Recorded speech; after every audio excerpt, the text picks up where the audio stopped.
The binomial probability theory. Pinworm infestation, which is commonly found in children, can be treated with the drug pyrantelpamoate.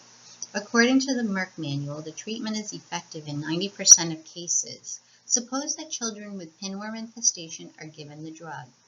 Question A. Considering success in a given case to be a cure, formulate the process of observing which children are cured and which children are not cured as a sequence of 3 Bernoulli trials. In plain English, this question asks if this idea fits the definition of Bernoulli trials. The 3 assumptions to meet in order to meet the criteria of being a Bernoulli trial are: the first, each trial, sampling, or experiment has to be independent and identically repeatable. Second is that there are only 2 possible outcomes.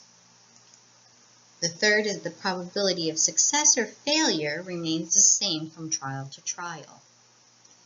In addressing the first criteria, the 3 children with the pinworms are your trials and are given the drug, and that's the identical but independent treatment. The 2 possible outcomes are cured or not cured, and the success rate or cure rate is 90% or 0.9 effective.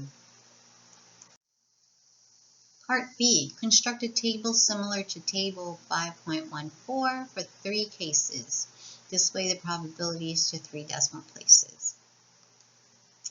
It's probably easier to draw a tree diagram for this problem, so we'll go ahead and do C before B. If we take S as the cured and F is not the cured, we'll see that the first child can either be cured or not cured. This first child can be combined with the second child's outcome, and he can also be cured or not cured. These first and second child will be combined with the third, and that child can be cured or not cured. So the possible outcomes will be that the first, second, and third child will all be cured.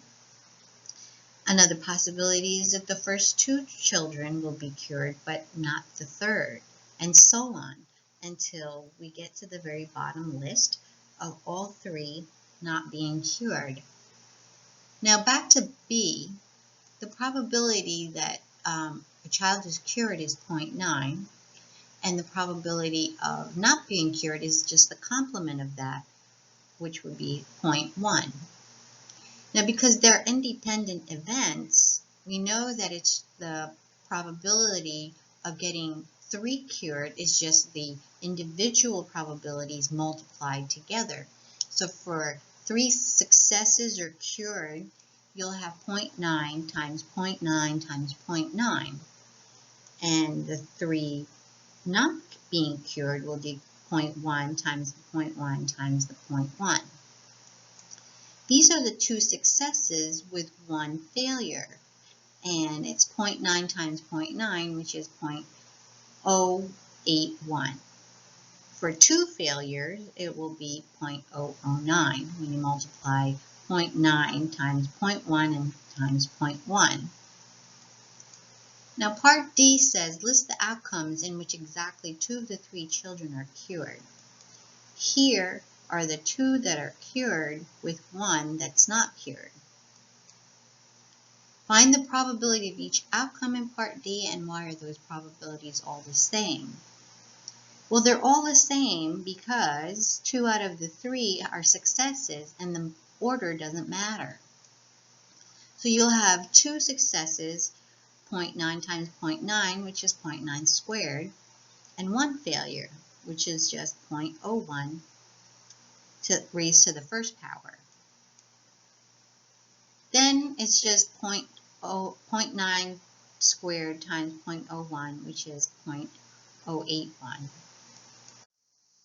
Use parts D and E to determine the probability that exactly 2 of the 3 children will be cured.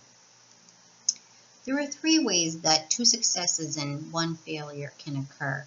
You can have SSF, or SFS, or FSS. Each of these have a probability of 0.081.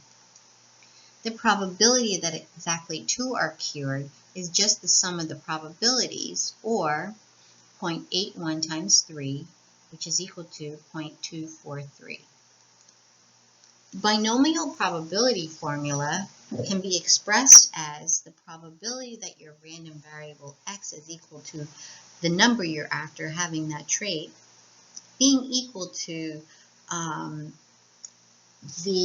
from n choose x, the probability that of success raised to the power x, times the complement 1 minus p raised to the power n minus x. And let's recall that n is the trial size, x is the number having the trait, p is the probability of having that trait. Also, as a reminder, 1 minus p can also be expressed as q in our textbooks, which is the complement of p.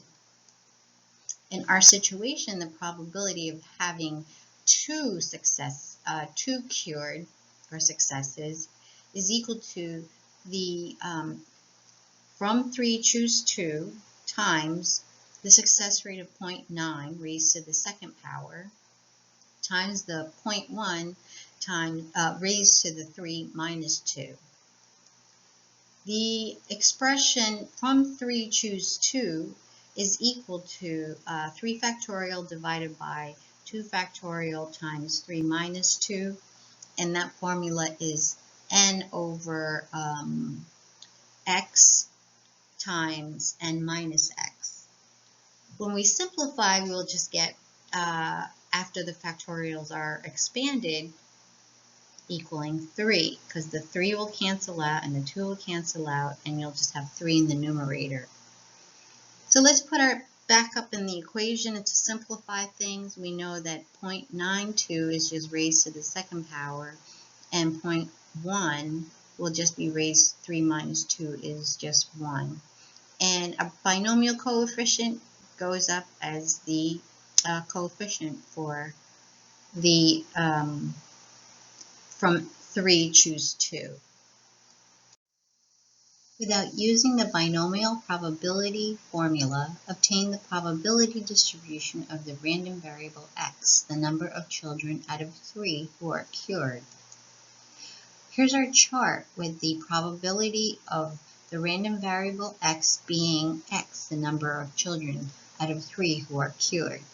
We know that out of the 3 children, 0 can be cured, and the 3 will not be cured, and that gave us a probability of 0.001. When we have 1 cured, and then 2 not cured, that doesn't matter which of the 3 children gets it. There's 3 ways that can happen, and each of the ways has a probability of 0.09, so 3 times the 0.09 is how we get 0.027. The probability of having 2 being cured is the 2 S's and the 1 F. There's 3 ways to do that, and we already calculated that to be 0.243. Finally, the 3 all being cured is 0.729, which is just 0.9 cubed.